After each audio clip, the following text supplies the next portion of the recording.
저는 몇 번 평생 살면서 몇 번을 이제 돌아가신 분을 보게 됐어요. 돌아가신 다음에 얼굴 모습도 보고 돌아가실 때도 보고 뭐 이런 걸 몇 번을 해보니 평생 배우고 뭔가 뭐 종교를 갖거나 이래서 아주 행복을 찾고 이런 걸 찾지 않던 분들이 죽은 모습하고 정말 그 어떤 종교를 가지고 아주 그 평안감을 가지고 돌아가신 분의 차이가 너무나 많이 난다는 걸 보고 깜짝 놀랐어요. 특히 제 아버님 같은 경우에 목사님 품에서 돌아가셨어요. 이 양반은 평생을 그런 걸 안 믿은 사람이었는데 말씀도 못 하시게 되고 쓰러져 가지고 그러다 보니까 며느리가 너무나 열렬하게 교회를 모시고 다니고 하다 보니까 이제 나중에는 받아들이게 돼 가지고 목사님 품에서 돌아가시게 됐으니, 그리고 돌아가신 다음에 가서 얼굴을 딱 뵈니까 그렇게 세상에 편안하신 분이 없어요. 얼굴도 붉고스러하고, 그래서 이마를 만져보니까 뜨끈뜨끈하시더라고요. 그래서 좋은 곳으로 가셨구나. 뭐 말할 필요도 없어요. 얼굴 표정을 보면 너무나 행복하게 가셨기 때문에 한눈에도 알 수 있고. 근데 반대로 다른 친척분의 얼굴 모습을 보니까 전혀 그렇지 못하더라고요. 그래서, 그리고 더 놀라운 것은요, 그분이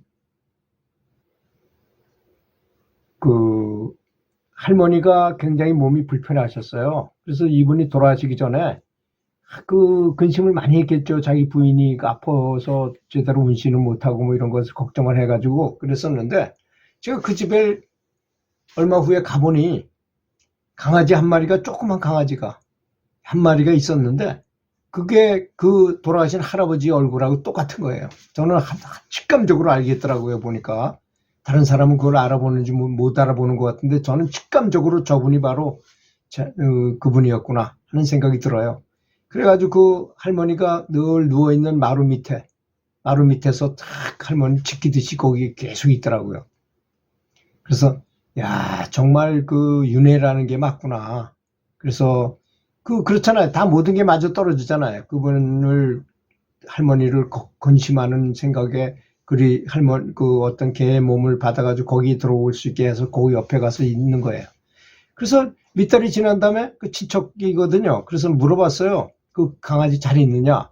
그랬더니 웬걸 그 육식견 있잖아요. 육식견이 그 위에서 키우고 있었는데 그게 뛰어나가지고 동네 돌아다니면서 막 돌아다니다 그 개를 물어서 죽였답니다. 그걸 보고 참 윤회의 그 사슬이라는 것이 참 무섭구나 하는 걸 느꼈어요.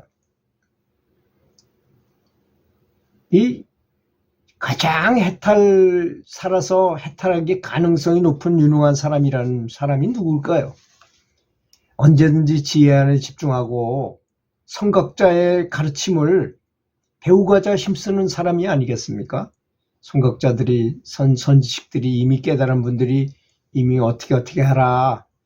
그분 그렇게 노력하다가 깨닫지 못한다 하더라도 죽어서까지 계속 그런 길을 가게 된다는 것입니다. 굉장히 중요한 거죠. 그래서 앉아서 명상을 많이 오랫동안 잘했다고 하는 사람이 영적으로 반드시 성공하는 것은 아니라는 것을 저는 많이 느꼈어요. 참 이 영적으로 성공하는 데는 여러 가지 요인이 있는 것 같아요.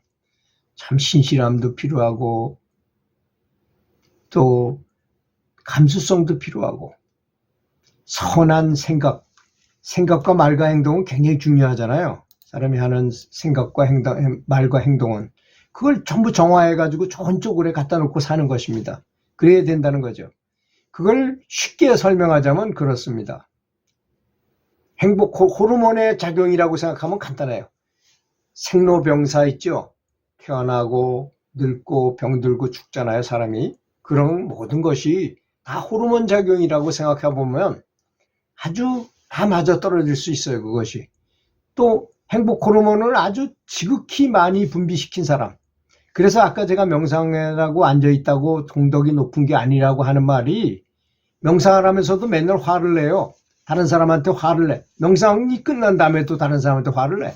그런 사람은 진보하기가 어렵습니다.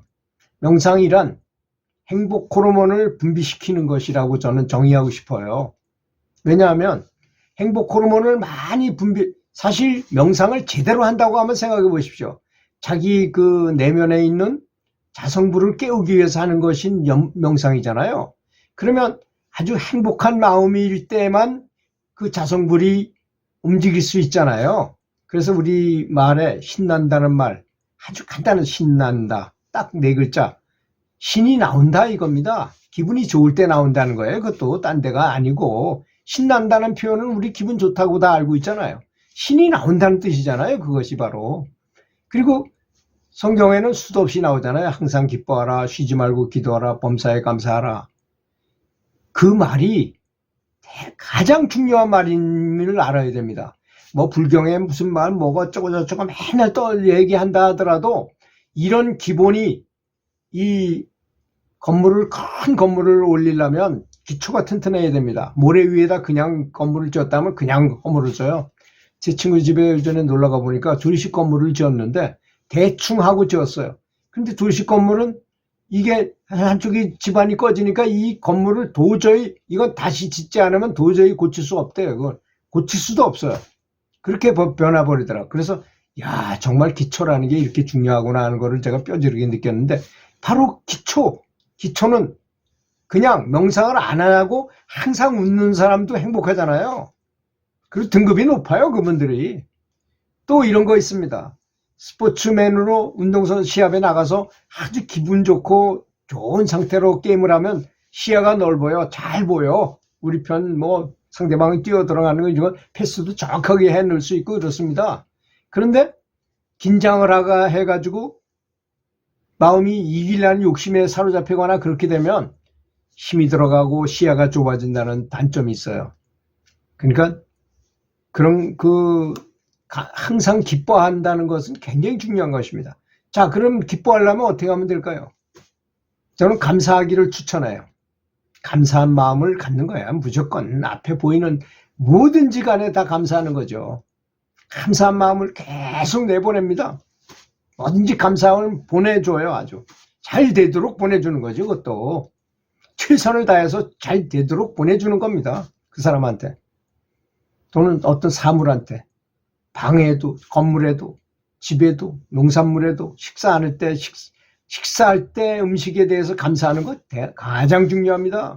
왜? 내 속으로 들어와서 그것이 나의 몸을 이루는 구조물이 되기 때문이죠. 그렇지 않습니까? 또 주변에 보이는 모든 사람에게 감사함을 보내면 그것들이 갖다가 새끼 쳐가지고 다 다시 들어주고 말로 받게 돼요. 그게 영적인 세계의 비밀입니다. 명상이라는 이론적인 것을 많이 배웠으면은 그것을 사회생활에 응용해서 베풀 줄 알아야 됩니다. 사람들한테 베풀어야 되는 거예요. 근데 보통 사람들은 스승이 법문을 하시면 그냥 듣고 그냥 이해만 하고 말아요. 이해해가지고 내가 씹어가지고 소화할 수 있어가지고 그걸 행동에 옮겨야 된다는 거 아니겠습니까? 그렇잖아요? 그렇게 다른 사람한테 잘하라. 아주 자비스럽게 대하고 부드럽게 말하고 했는데 매일 신경질 내고 매일 화를 내요. 매일 싸워. 근데 어떻게 명상 많이 했다고 진보할 수 있을까요? 왜? 그 법칙에 이미 어긋났잖아요. 기초. 이 행복 호르몬이 곧 우리를 진보하게 만드는 것인데 행복 호르몬이 안 나오는데 뭐가 됩니까? 아무리 명상을 오래 해도 다 소용없어요. 그거는. 모래로 밥을 짓는 거하고 똑같습니다.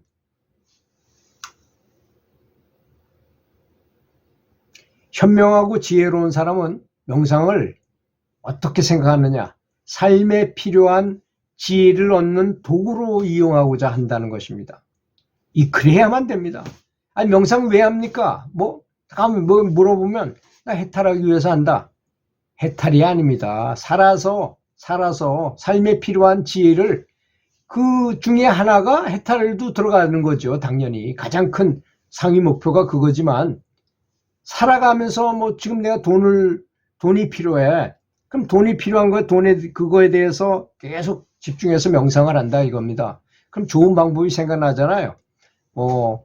누구한테 은행에서 돈을 빌리는 방법 또는 다른 사람이 내가 받아야 될 만한 금액이 있으면 그 사람한테 할 수 있는 거 여러 가지 방법을 생각하다 보면 지혜가 반짝하고 떠오른다 이겁니다.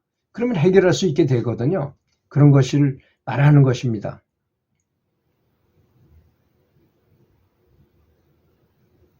명상은 원래 가만히 앉아 있는 것만 의미하는 것이 아닙니다.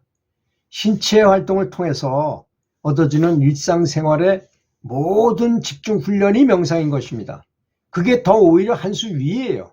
어떤 사람은 가만히 앉아 눈 감고 앉아 있으면 그것만 명상이고, 뭐 걸어 다니고 이런 거, 뭐 내가 지금 청소하고 있고 설거지하고 있고 이런 거는 명상이 아니라고 생각하는데 절대 그렇지 않습니다. 모든 것이 다 명상인 것입니다. 오히려 가만히 있는 것보다 움직이면서 하는 명상이 더 효과적이에요. 알고 보면.